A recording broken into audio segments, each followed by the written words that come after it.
Hey, my name is Theo Brandt. I'm 34 years old, and I make my living pulling lobster traps out of the cold gray water off Coldwater Harbor, Maine. It's not a soft life.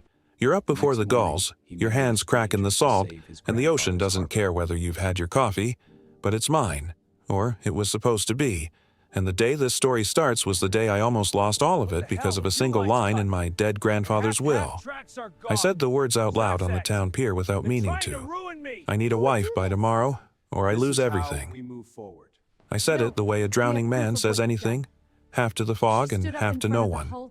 And a woman I barely knew, a woman her own father had thrown out of his house that same week, stepped out of the shadow of the bait shed and whispered 4 words back that changed the rest of my life. Then let me help you.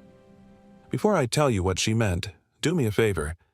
If you've ever watched a powerful man try to take something that wasn't his, and you wanted to see him fail, hit that subscribe button right now, because what these people tried to do to me and to that woman is the kind of thing that should never be allowed to win quietly, and I want you here for every turn of it. Let me back up, because none of it makes sense without my grandfather. His name was Augustus Brandt. Everyone in Coldwater called him Gus. He built the Brandt operation from one leaky boat into something that fed our family for 50 years. 2 boats, a working dock, a bait shed, and a slip on the harbor that everyone in 3 counties knew by name. He raised me after my parents were gone. He taught me to read the water, to splice a line, to know a storm by the smell of the air an hour before it came. When his heart finally gave out 8 months ago, on a gray morning in February, half the town came to the harbor and threw flowers off the end of the pier, and I stood there feeling like the bottom had dropped out of the world. I thought the business would just pass to me. I was the only family Gus had left. But Gus, God love him, was a stubborn old man with old ideas, and when his lawyer, a sharp woman named Edith Marsh, sat me down to read the will, I learned my grandfather had left me a problem along with the dock. "There's a condition, Theo," Edith said, sliding the paper across her desk. "Your grandfather left you the entire operation, the boats, the bait shed, and the dock and the harbor slip, which between you and me is the most valuable piece of it. But the dock and the slip come with a clause. To take them, you have to be married by the date the estate finalizes in probate." She looked at me over her glasses.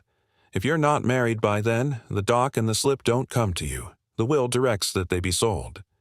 I actually laughed because it sounded like something out of an old movie. "Married? By when?" "The estate's been in probate 8 months. The settlement date is set." She told me the date. It was the next afternoon. My laugh died. "Tomorrow." "Tomorrow." Edith took off her glasses. "Theo, I'll be honest with you, because you deserve honesty. Conditions like this, requiring someone to marry, courts don't always love them. You could contest the clause, but contesting means freezing the entire estate in litigation, and that could take a year or 2, and during that year the boats don't run under clear title, your crew's livelihoods sit in limbo, and the legal bills would eat you alive. You'd very likely lose the season, maybe the business, fighting over the principle of it." She paused. "Or you satisfy the condition and you keep everything. Clean. Tomorrow." "Sold to who?" I asked, though some part of me already knew. Edith's face went carefully still, the way a lawyer's does when she's about to tell you something she finds distasteful. "There's a debt against the dock, Theo. An old one. Whoever holds it gets paid first out of any sale, and they'd have every right to bid on the slip itself. And the man who holds it has wanted that slip for years." She paused. "Silas Thorne." I felt the cold settle into me. Everyone in Coldwater knew Silas Thorne. He'd come up from away a few years back, buying waterfront, buying debt, buying influence, with a smile like a man who'd already counted your money. He wanted to turn the working harbor into a marina for pleasure boats and a row of restaurants, and the one thing standing in the middle of his plan, the one slip he couldn't get, was the Brandt slip.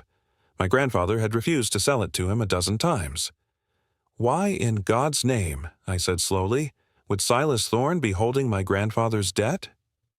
"Years ago, your grandfather took a loan to repair the dock after a bad storm," Edith said. "He took it from a local lender. That lender's paper got bought up, bundled, and sold. Thorne bought the bundle. By the time your grandfather realized who held his note, it was too late to do much about it cheaply. When Gus drew up this will, he was trying to protect you. He thought if you were married, settled, with a family of your own, you'd have the spine and the reason to hold the slip against a man like Thorne for good. He never imagined you'd still be single and standing here with one day on the clock." She gave me a small, sad smile. Your grandfather was trying to give you a future. He just did it like a man from another century. So, that was my situation. I had one afternoon to be married, or the heart of my grandfather's life's work, the slip on the harbor, would be sold out from under me and almost certainly bought by the exact man who'd spent years trying to bury us. And I had no wife. I had no girlfriend. I'd barely had a date in 2 years because lobstering eats your days and your nights and leaves you smelling like bait. I walked out of Edith Marsh's office into the fog and down to the pier, and I stood at the end of it where we'd thrown flowers for Gus, and I said it out loud to the water like a fool. I need a wife by tomorrow, or I lose everything. And that was when I heard her. Then let me help you. I turned around. A woman was standing by the bait shed with a canvas bag over her shoulder and a child's hand in hers. I knew her face, the way you know faces in a small town. Maren Voss. She was 27. Her father was Conrad Voss, who owned the fish processing plant and the cold storage building and sat on every board in cold water that mattered. A polished, important man. But what the whole town had been whispering about for a week was that Conrad Voss had publicly thrown his own daughter out. Cut her off, told people she'd disgraced the family. Nobody knew the real reason. And there she was on the pier, holding the hand of a little girl maybe 7 years old with a runny nose and a too-thin coat. "I'm sorry," I said. "What did you say?" Maren Voss walked closer. She had the look of someone who hadn't slept much, but her eyes were steady and clear, and there was something underneath the tiredness that I'd come to know very well in the weeks ahead. It was anger, banked down low and burning. "I said, let me help you," she repeated. "I heard what you said. You need to be married by tomorrow or you lose your grandfather's dock. To Silas Thorne." Her jaw tightened around the name in a way I didn't understand yet. "I'm Maren Voss. This is my sister, Lucy. We have nowhere to live as of 3 days ago, and I have exactly $40 to my name. So before you tell me I'm crazy, hear me out. You need a wife. I need a roof for me and my sister, and a reason to stay in this town instead of running from it. Maybe we can help each other." I looked at the little girl. Lucy was staring up at me, half hiding behind her sister's leg, and she had the kind of wary, watchful eyes that children get when the grown-ups around them have stopped being safe. Something in my chest turned over. "You don't even know me," I said. "I know you're Gus Brandt's grandson," Maren said. "I know Gus Brandt was the only man on this harbor who ever told my father no to his face and made it stick. I know the man trying to take your dock is the same man who—" She stopped. She glanced down at Lucy and changed what she'd been about to say. "Let's just say Silas Thorne and I have a score of our own. Helping you hurts him. That's reason enough for me to stand in a room and say I do." I should have said no. A sensible man would have said no. But I was looking at a slip my grandfather had spent 50 years protecting, about to fall into the hands of the one man who'd dishonor everything Gus built, and I was looking at a woman holding a cold child with $40 and nowhere to go. And somewhere in that fog, the two problems looked like they might just be each other's answer. "There's a problem with tomorrow," I said. "You can't just marry someone on a whim by tomorrow afternoon. There's paperwork. There's—" "Actually," Maren said, "in Maine, there's no waiting period. You apply for the license, you get it, you can be married the same day if you've got someone to officiate." She saw my surprise. "I looked into a lot of things this week, trying to figure out how to survive. Marriage law was one of them, if you can believe it." A flicker of something almost like humor crossed her tired face. "Desperate people read the fine print." I didn't fully trust it, so I did the one smart thing I did that whole day, which was call Edith Marsh from the pier and ask her, with Maren standing right there, whether it could actually be done in time and whether it would actually satisfy the clause. Edith was quiet for a second, then she said, "If you both go to the town office first thing in the morning and apply, you'll have the license. Get Pastor Reyes or any authorized officiant to marry you before the settlement at 2, and bring me a signed, recorded marriage certificate. And yes, Theo, that satisfies the condition. It's clean. It's legal. It's also," she added dryly, "completely insane, and I'm obligated to tell you that, but it's your life." I put the phone in my pocket and looked at Maren Voss in the fog. "If we do this," I said, "I want to be honest with you about what it is and what it isn't. I'm not buying a wife. You and Lucy would have your own rooms. You'd have a roof and food and a safe place for as long as you need it, married to me on paper or not. I'm not asking for anything else. We'd be two people helping each other out of a hard spot, and we'd figure out the rest like adults. That's the deal. no tricks. Maren studied me for a long moment, and I watched her decide she believed me. "Then we have a deal, Theo Brandt," she said. She put out her hand, and I shook it, and her grip was firm and cold, and Lucy looked up at the two of us shaking hands on the pier like she was trying to figure out what the adults had just done. That's how I got married. Not in a barn or a church full of flowers, but at the town office the next morning, a Tuesday, with the fog still on the water. We applied for the license when the office opened. Pastor Reyes, an old friend of my grandfather's, met us at the little chapel near the harbor at noon and married us in under 10 minutes, with Edith Marsh and Maren's Aunt Belle as the two witnesses. Aunt Belle was Maren's late mother's closest friend, the one person who'd taken Maren and Lucy in when Conrad threw them out, and she watched the whole thing with her arms crossed and her eyes wet. When Pastor Reyes asked if I'd take this woman, I looked at Maren in a plain gray dress with her hair pulled back, a stranger I'd known for 19 hours, and I said yes, and I meant the promise more than I had any right to. I had my grandmother's ring in my pocket. When I slid it onto Maren's finger, her hand was steady, but I felt one small tremble in it, and I understood that under all that banked-down anger, she was as frightened as I was.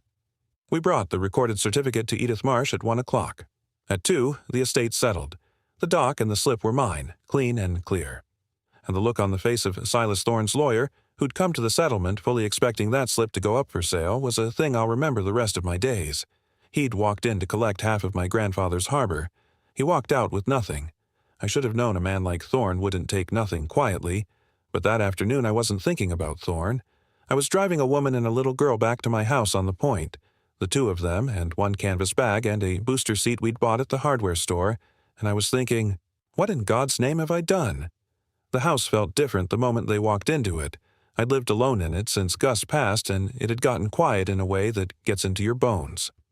Now there was a child's voice in it, small and uncertain at first, and a woman moving through the rooms taking quiet measure of everything. I showed Maren the 2 spare rooms upstairs, one for her, one for Lucy, and Lucy stood in the doorway of the little one and didn't say anything, just looked at the bed and the window that faced the water. "Is this really mine?" Lucy finally asked. "Like, just mine?" "Just yours," I said. She walked in slowly and sat on the edge of the bed and bounced once, testing it, the way kids do, and then she looked up at her sister with something breaking open in her small face, and Maren had to turn away and pretend to look out the window, and I understood that wherever these two had been the last 3 days, it hadn't had a door that closed or a bed that was anybody's own. That night, after Lucy was asleep, Maren and I sat at my kitchen table with mugs of coffee neither of us was really drinking, 2 married strangers, and I finally asked her the thing I'd been carrying all day. "Maren, why did your father throw you out?" "The real reason, because the whole town's got a dozen stories and I don't believe any of them." She wrapped her hands around her mug and looked at the steam for a while before she answered. "Because I found out what he's been doing," she said. "My father and Silas Thorne have been partners for 2 years. Quiet partners. Thorne's Marina, the whole plan to push the working boats off this harbor and turn it into a playground for rich people from away, my father's been helping him from the inside, using his seats on the harbor board and the town committees to grease it, squeezing the old fishing families out one by one, calling in favors, leaning on the bank, making sure permits go the wrong way for the wrong people." Her jaw tightened. "Your grandfather was the biggest obstacle they had. Gus Brandt wouldn't sell, wouldn't be pushed, and the whole town respected him too much to be turned against him. My father hated that. He and Thorne spent 2 years trying to find a way around Gus." I felt the cold come back. "And you found out?" "I keep the books at the processing plant. Or I did." She gave a bitter little laugh. "My own father's bookkeeper. I started seeing payments that didn't make sense, money moving between my father and Thorne's development company, consulting fees for work that didn't exist. I started asking questions, and 3 weeks ago I found the thing that scared them." She looked up at me. "There's a record, Theo. My father and Thorne kept a private ledger, an account of every family they've pushed out and every official they've paid to do it. I saw it. I copied down enough of it to understand exactly what they've done. And when my father realized I knew, he didn't try to explain. He threw me out of the house, cut me off, and started telling the whole town I'd had some kind of breakdown, that I was unstable, a liar, not to be believed. He destroyed my name before I could open my mouth so that if I ever did talk, nobody would listen." We sat with that for a moment, Outside, the wind came up off the water and pushed at the windows. "That's why you wanted to help me," I said. "It was never about a roof." "It was about the roof, too," she said honestly. "Lucy needed somewhere safe, and that's not nothing. But yes, the moment I heard you say Thorn was about to get your grandfather's slip, I knew that if I helped you keep it, I'd be taking the one thing they wanted most out of their hands. And maybe, if I had an ally instead of being alone, I'd find a way to make people believe what I know before those two men finish turning this harbor into a thing your grandfather would weep to see." She looked at me steadily. "I didn't lie to you on that pier. I just didn't tell you all of it yet. I'm telling you now. You married into my fight, Theo. You have a right to know what it is." I looked at this woman, a stranger I'd married that morning, who'd lost her home and her name standing up to her own father over something that was right, and I felt something settle in me that I can only call respect. "Then it's my fight too," I said. "Thorn came for my grandfather's harbor. That makes it mine. And anybody who'd throw out his own daughter and a 7-year-old to protect a lie, I don't have much fear of crossing." I held out my hand across the table again. "Partners?" A small surprised smile crossed her face. "Partners." The trouble started within the week, and it told me we'd guessed right about Thorn. First, it was small. A trapline cut clean, 40 traps lost to the bottom, the kind of thing that could be an accident if it happened once. Then it happened again. Then I came down to the dock one morning and found my bigger boat's fuel line slashed and water in the tank, real money to fix, real days of the season gone. The harbor master, a decent old man named Walt Henley, who ran the fishermen's co-op, shook his head over it and said he'd never seen the like in 40 years on the water. I didn't tell Walt what I suspected. Not yet, but Marin and I both knew. Thorn couldn't take the slip through the will anymore, so he was going to try to break me, run me out of money and out of the season until I had no choice but to sell. But here's the thing Thorn didn't count on. I wasn't alone anymore. Marin Voss turned out to be the best thing that ever happened to that fight, and somewhere in those hard weeks she turned out to be the best thing that ever happened to me, though I was slow to admit it. She had a mind like a steel trap and a bookkeeper's eye for exactly where a dishonest man hides his sins. While I worked the water by day, keeping the operation alive trap by trap, she worked the paper by night at my kitchen table, reconstructing from memory and from what she'd copied the whole shape of what her father and Thorn had done. And in the evenings the three of us became something I hadn't expected. Lucy started to come out of her shell. The first week she barely spoke. By the second she was following me around the dock on Saturdays, asking the name of every tool, and I taught her how to band a lobster's claws and how to tell a keeper from a short, and she took it as seriously as a surgeon. She started leaving drawings on the kitchen table, the three of us in the boat and a lopsided dog we didn't have, but that she clearly hoped we might. One night she had a nightmare, and it was me she came to, padding into the hallway in her socks, and I sat with her until she fell back asleep, and when I looked up, Marin was standing in the doorway watching with an expression I couldn't read. We learned each other the way you learn deep water, slowly by sounding. I learned that Marin hummed when she was concentrating and didn't know she did it. She learned that I went quiet when I was working a problem and that it wasn't a mood. I learned she'd given up a scholarship to a school down south years ago to stay and help her mother through a long illness, the same way I'd given up any thought of a different life to stay with Gus. We recognized the same shape in each other.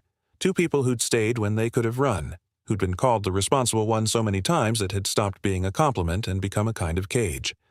And in all of it, my grandfather was with us, because of the logbook. Gus kept a logbook his whole life, decades of them actually, stacked in the bait shed. Every day's tides and weather and catch recorded in his cramped hand, along with notes in the margins, who he'd talked to, what he'd seen on the water, the small daily business of a harbor he'd watched for 50 years. One evening, looking for something else, Marin started reading them, and she went very still, and then she called me over. "Theo," she said, "your grandfather wrote everything down. Everything. Look." She showed me a margin note from 2 years back in Gus's hand. Thorn's man at the dock again asking about the slip. Saw him talking to C. Voss out by the cold storage, thick as thieves. Something not right between those two. And another, months later. Henley says Thorn pressuring the Pruitt family to sell. They don't want to. Voss leaning on the bank for him. This is being organized. And another, and another. My grandfather, that stubborn old man, had been quietly watching Thorn and Conrad Voss circle the harbor for 2 years, and, like the careful man he was, he'd written down every piece of it, dated in his own hand, the observations of a respected harbor elder with no reason to lie. "Marin," I said slowly, "do you understand what this is?" "It's corroboration," she breathed. "It's a witness. It's your grandfather, who this whole town trusted, writing down in real time, dated, that he watched Thorne and my father organizing exactly what I copied out of the books. My word alone, after my father called me unstable, that's one disgraced woman against two powerful men. But my records, plus what I copied from the ledger, plus your grandfather's logbooks backing every bit of it up, dated and independent." She looked at me with her eyes shining. "That's not a crazy woman's story anymore, Theo. That's a case. That's enough to make people believe. We had the truth. The question was what to do with it. And here's where Marin showed me what she was made of, because I, like a fool, wanted to take it straight to the police or a lawyer." Marin shook her head. "Thorne and my father have spent 2 years buying influence in this county," she said. "Officials, permits, favors. If we hand this to one office quietly, it can be buried, lost, delayed until the development's done, and it doesn't matter. And the second they know we have it, they'll bury me with it. They'll say I forged it, that I manipulated a grieving man's grandson and a dead man's notebooks." She shook her head. "No. The whole Thorne machine runs on everyone believing it's clean and that the working families are just standing in the way of progress. We don't whisper this into one office. We say it out loud, in front of everyone, where it can't be buried, at the one place where this whole town comes together and Thorne can't control the room." "The Harbor Association meeting," I said. She nodded. "Walt Henley's co-op holds its annual meeting before the season closes. The whole working harbor comes, every fishing family, and so do the town officials, and so, every year does Silas Thorne, because he likes to stand up and talk about his vision for the waterfront and how much better it'll be for everyone. My father goes too in his role on the harbor board to lend it respectability." Her eyes were fierce now. "Let them stand up and give their speech about progress one more time. And then let the truth stand up after them, in front of every family they've tried to push out, with your grandfather's own logbooks in our hands." The meeting was held in the old harbor hall, a big drafty room that smelled of salt and wood smoke, with the whole working town packed onto folding chairs. Walt Henley ran the meeting from the front, and just as Marin had said partway through, Silas Thorne rose to speak, smooth and confident in a good coat, and gave his speech about the future of the harbor, about modernization, about how change was hard but progress was for everyone. Conrad Voss sat near the front in his harbor board seat, nodding along, important and respectable, not once looking back toward the daughter he'd thrown away. When Thorne finished and asked with a smile if anyone had questions about the vision for the waterfront, the room went quiet the way rooms do when nobody wants to be first. Marin stood up. I watched Conrad Voss turn in his seat, and I watched his face change when he saw his daughter on her feet. I watched Thorne's smile freeze. "I have something to say," Marin said, and her voice shook at first, then found its feet and steadied and carried to every corner of that drafty hall. "My name is Marin Voss. Most of you have heard by now that my father threw me out and told you I'm unstable and not to be believed. I'd like to tell you why he really did it." She held up her papers. "For 2 years, Silas Thorne and my father, Conrad Voss, have been working together in secret to force the fishing families off this harbor, so Mr. Thorne can build his marina, and my father can profit from it. They've called in favors at the bank. They've steered permits the wrong way for families that wouldn't sell. They've paid people. I have the records because I kept my father's books, and that's what I found, and that's why he destroyed my name before I could tell you." The room had gone dead silent. Thorne started to say something smooth about a disgruntled, troubled young woman, and that was when I stood up beside her. "Before anyone decides whether to believe her," I said, and my voice carried too because I'd spent my whole life learning to be heard over wind and water, "I've got something to add, and it isn't from a disgraced woman or a grieving grandson. It's from Gus Brandt." A murmur ran through the room at my grandfather's name. I held up the logbooks. "Most of you knew my grandfather. Most of you trusted him. Well, the careful old man wrote everything down, every day, for 50 years.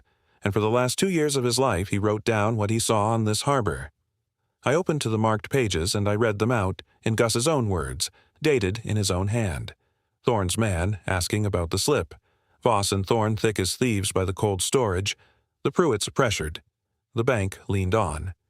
"This is being organized." I read them, one after another, into that silent hall, my grandfather's voice reaching up out of those pages to back every word Marin had said, the testimony of the one man in Coldwater nobody could call a liar. When I stopped, the silence was the loudest thing I have ever heard. Then I watched it happen. I watched the families in those folding chairs, the Pruitts and the Henleys and a dozen others who'd been pressured and squeezed and made to feel like progress was rolling over them and they were wrong to stand in its way. I watched them understand all at once that it hadn't been progress. It had been two men, organizing in the dark. I watched them turn and look at Silas Thorne, and then at Conrad Voss, and the looks on their faces were not confusion anymore. They were the cold, gathering anger of people who have just learned exactly who has been doing this to them. Thorne tried to talk. He talked about lawsuits, about defamation, about troubled people making wild accusations. But Walt Henley, who'd run that Harbor's co-op for 40 years and trusted Gus Brandt with his life, stood up slowly and said in a voice like gravel, "Silas, I knew Gus Brandt 50 years. He never wrote down a lie in his life. And I think every family in this room would like to see those records and those logbooks, and I think the state's Harbor Commission and maybe some folks who investigate this kind of thing would like to see them too." He looked at Conrad Voss with an expression of disgust I'd never seen on the old man's face. "And I think, Conrad, you'd better find yourself a lawyer." It came apart fast for them after that. You can't run a machine like Thorne's once everyone can see it. The families went to the Harbor Commission together.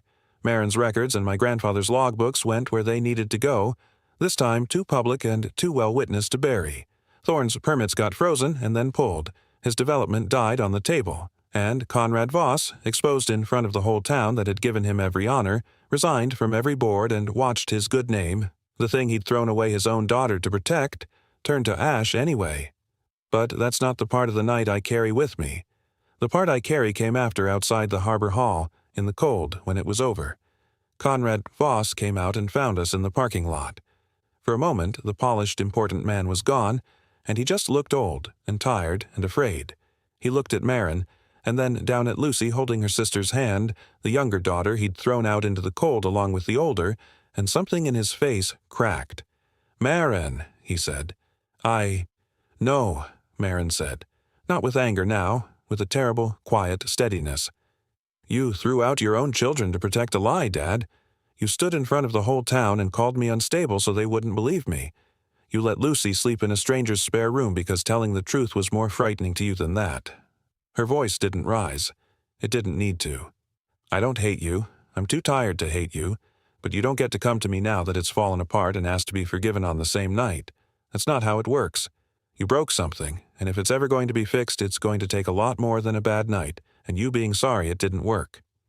Conrad Voss stood there, and then he nodded, slowly, an old man who finally understood the size of what he'd done, and he turned and walked away into the dark alone, and I watched my wife watch her father go, and I put my hand on her shoulder, and she leaned into me, and Lucy pressed against both of us, and the three of us stood there in the cold parking lot like the family we'd somehow become.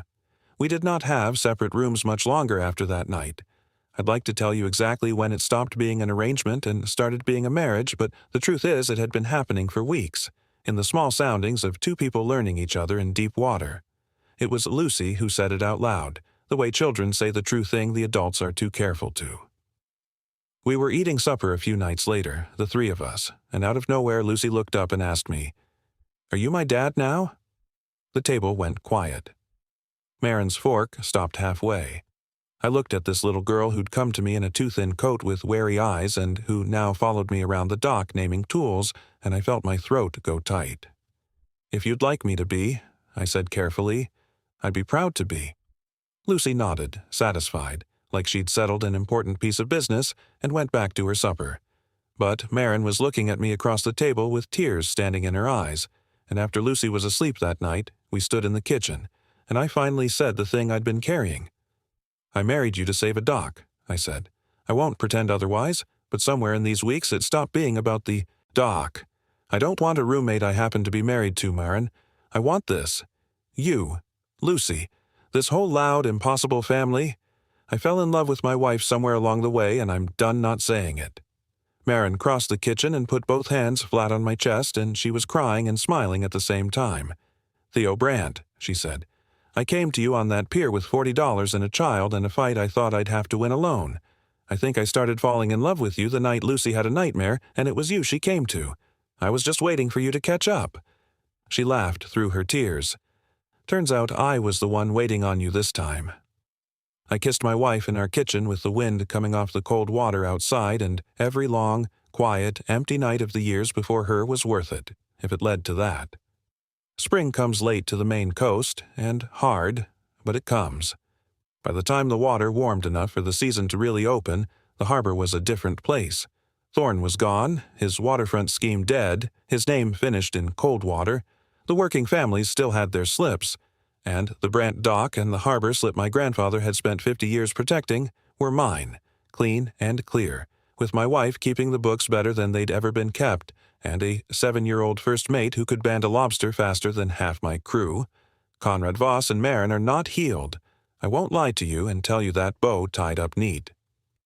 By the time spring came, with Aunt Belle's help and a family lawyer's, Marin had been granted legal guardianship of Lucy. It was the simplest path the court could see, given that a man had put his own 7-year-old out in the cold, and Conrad didn't fight it. I think some part of him knew he had no standing left to stand on. And, slowly, carefully, he started the long work of earning his way back, seeing Lucy only with Marin there at first, humble in a way I'd never have expected from him, doing the thing Marin told him in that parking lot, taking it a great deal more than one bad night and one apology. Some breaks take years to mend, if they mend at all. But he's trying, and Marin lets him try, and that's a beginning. One evening in May, Marin and I sat on the porch that looks out over the harbor, watching Lucy chase gulls down by the water in the long, gold light. My grandfather's logbook sat on the shelf inside, all of them, the careful daily record of a man who watched this harbor for 50 years, and in the end, reached up out of those pages to save it one last time. "Do you ever think about that day on the pier?" Marin asked me. "When you stood there talking to the fog like a crazy person?" "Every day," I said. "Less than I used to, but every day." She smiled, watching her sister chase the birds. "My father threw me out to keep me quiet. He thought he was ending me, and instead I ended up here." She looked around at the porch, the harbor, the gold light, Lucy laughing down by the water. "He thought he was throwing me away. He threw me straight into the best thing that ever happened to me." I took her hand, salt rough as it had become from learning to work alongside me. "You know," I said, "that day I said I needed a wife by tomorrow or I'd lose everything. I was wrong about one thing." "What's that?" "I thought you'd be saving my dock," I said, "but it was never the dock that was everything. I just didn't know it yet, standing there alone on that pier. The everything was you and Lucy, and I hadn't even met you. You didn't save my grandfather's harbor for me, Marin. You and that little girl saved me. You walked out of the fog with $40 and a child, and you gave a lonely man a whole life. I've never really said thank you for that. So, thank you." She didn't say anything for a moment. Then she leaned her head against my shoulder, and we sat there in the long, gold light. Two people who'd started as a desperate bargain in the fog and ended up exactly where we were supposed to be. While down by the water, a 7-year-old chased gulls, and her laughter carried up to us on the salt wind.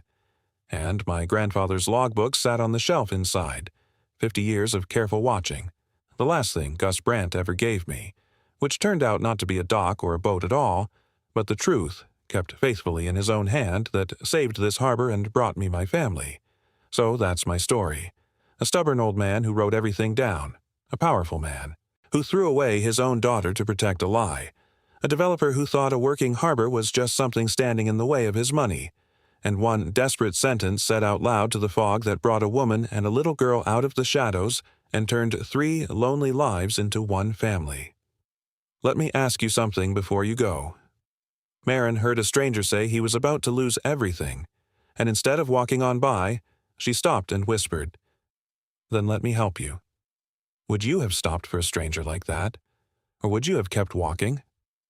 I read every comment, and I'd really like to know. If this story meant something to you, leave a comment and tell me where you're watching from, and if you're new here, go ahead and subscribe because I've got more stories like this one coming. The next one's a good one. Trust me, it's a good one.